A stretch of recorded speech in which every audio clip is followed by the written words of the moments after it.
Hello, everybody. What's up? How you doing? I like the stash. Skylar, I would expect for you to have a drawn on eyebrow, but I mean, okay, I guess you missed the memo, right? And I would have grown a stash if I could, but I'm not able to keep much going. So, folks, Skylar, I think you have one of the best mouths in Hollywood. I just wanted to just throw that out there. Ah, And Man, Kiersey, I'm a huge fan of yours since day one of Dope as Diggy. And obviously, I'm very excited for The Flash coming up. So it's very excited to talk to the two of you too. I want to know, how was it stepping into the booth for Fairfax and bringing these characters to life, especially during the pandemic, and you're getting like mobile stations sent to you all? Like, talk me through that. yeah, man. Well, when we started, it was exactly that. I think we were all like in our closets with blankets over our heads, like yelling in dark closets like crazy people. And it was nuts. So, yeah, it was literally those first sessions were just like on Zoom with the guys, which in a way is like, so I feel like some of the liberating, most funny stuff you can do because you don't have the pressure of like, all right, like I'm in the booth or I'm on set, like everyone, all eyes on me. Here we go, like we're doing it. You just kind of felt like you were messing around at home. And for me, I really enjoy that part. A lot of it, I think we ended up re-recording once we were able to go back into sound booths. But I really enjoyed those early days of the show. You? you want me to talk about my press stuff as well and all that? Yeah. Just just the process of doing it during the pandemic and whatnot. I mean, it was really nice to actually feel like I had a purpose during the pandemic, to be quite frank. Like, no matter what I was going through, I had to get up and record. And so that was really helpful. I try to look for it in my voice sometimes. Like, I watched some of the episodes and been like, oh, I had a mental breakdown right before I did that. Oh, yeah. I can hear it in my voice.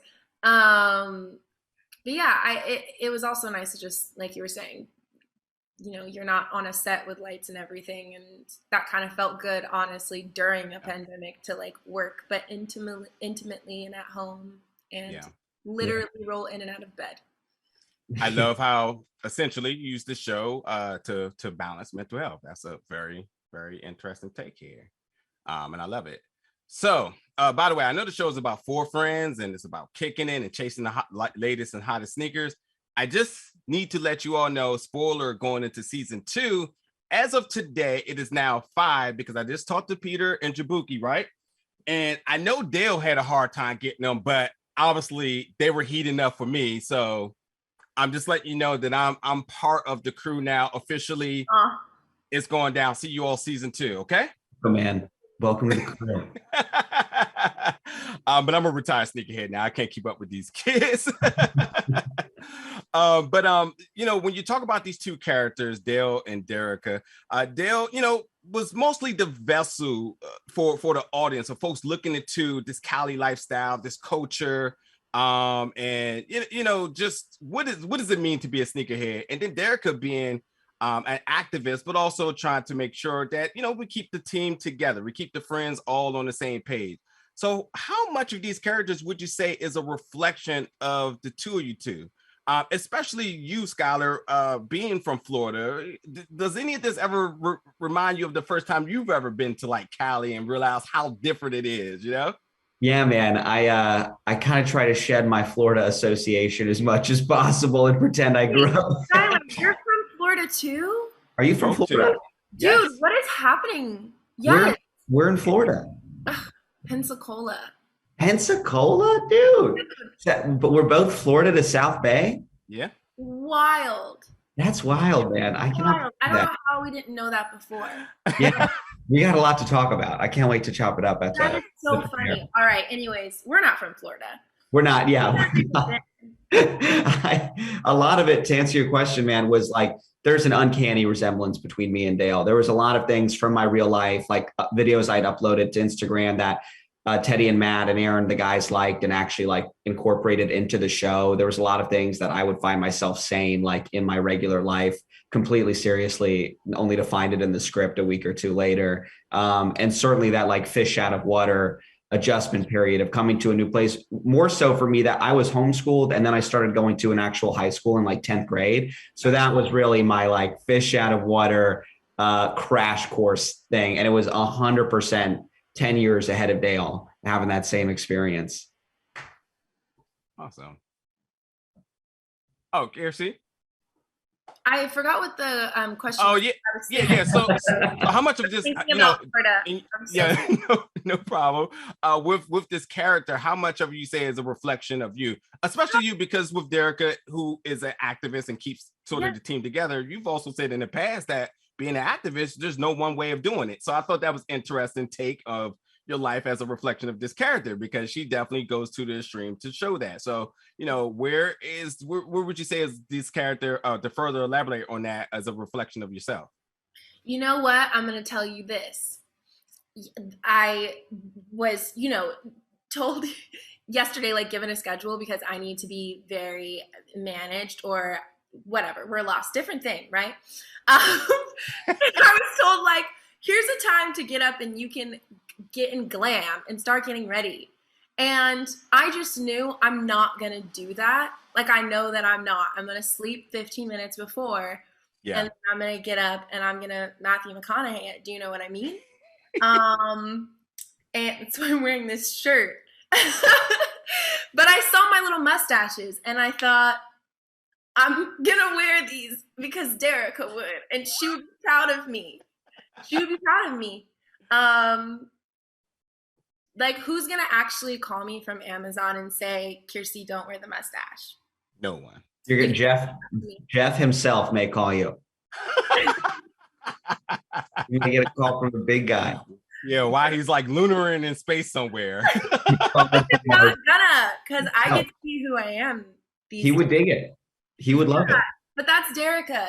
It's her lifestyle.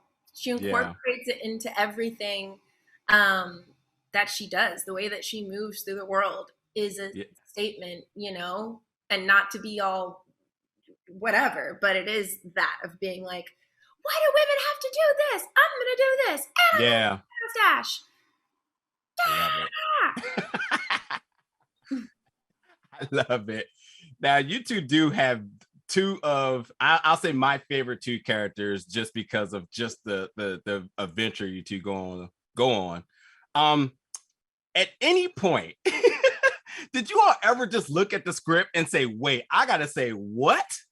And then beyond that, going back, looking at it, seeing the full product, what is your reaction to seeing it all come to life? I had probably the worst possible instance of that. I always we would do our table reads on Zoom, on like big Zooms. And, of course, I would always go through the script well before the table reads, read it, know how I want to say stuff, prepare for it. And there was one morning where, very similar to this morning, I slept through. I didn't sleep through all the alarms. I was on Mountain Time, and there was a miscommunication with Pacific Time. Right. Kiersey remembers this. And so I was out and about in this mountain town in Idaho, and I got at 10:20 a.m. My phone's blowing up. Everyone's waiting for you. What are you doing? Everyone's on the table read, and just nightmare scenario. I sprint back to the house. I get on the thing, have not looked at the script. So just kind of, having a good time. Then I come upon it, and there's a page-long monologue where Dale is impersonating Colton Dunn, our principal, who is Black and has a very distinct voice. I don't remember this. Why don't I? You don't remember this, Kiersey? I think I didn't. I didn't know that you were reading it for the first time. I just thought you were late. Oh, so no. Yeah. So already flustered. I get to it, and I see it says in Principal Weston voice, and I kind of pause. I was like, "Oh, so you guys want me to?" And they're like, "Yeah, man, that's the thing." And I was like, okay. And then I just launched into it, and Colton's on. You did really good though. Without, it was really the execution.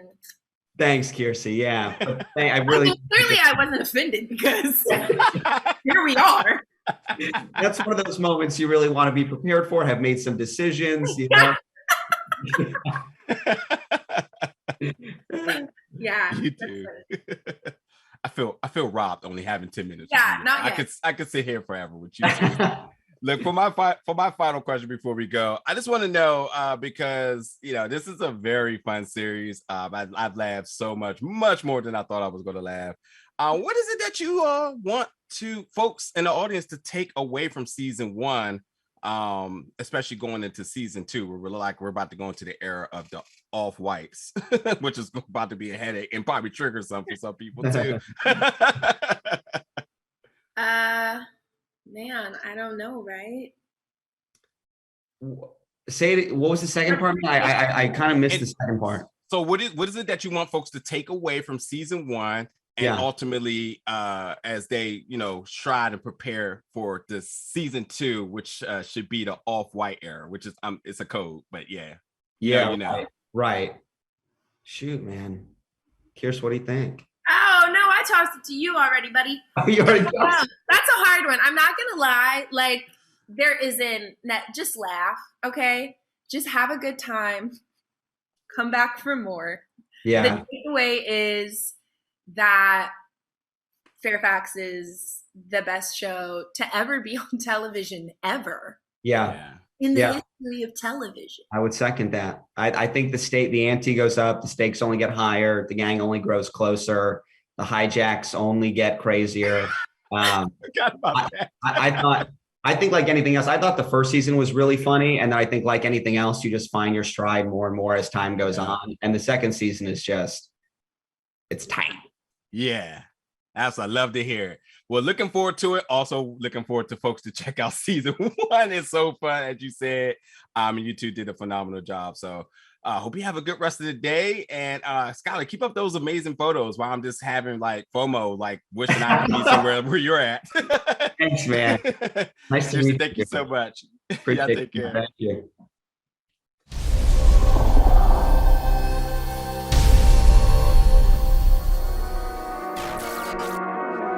I keep